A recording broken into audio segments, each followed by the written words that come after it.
In today's video, I am going to teach you how to embed a site or widget with Wix Editor. To begin, open your Wix Editor and go to the page where you want the embedded content to appear. This could be a widget, a custom tool, or even a full external web page. Starting from the correct page will make placement much easier as you build. Next, look to the left sidebar and click the Add Elements button marked with a plus sign.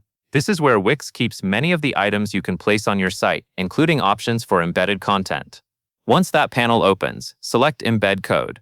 This section gives you the tools needed to bring outside content directly into your page. From here, you will choose between two options. Select Embed HTML if you are working with a custom code snippet. This is the right choice for things like forms, widgets, or third-party tools that provide HTML embed code.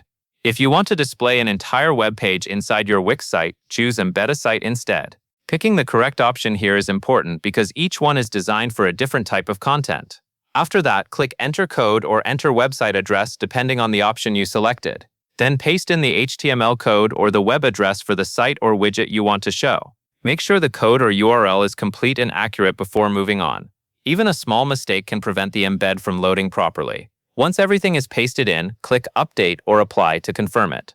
Wix will then place the embedded element onto your canvas, so you can see where it will appear on the page.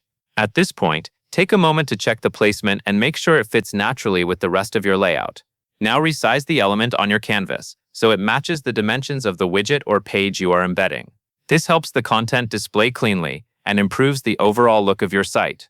If needed, adjust the spacing around it so the section does not feel cramped. Finally, publish your site to make the embed live.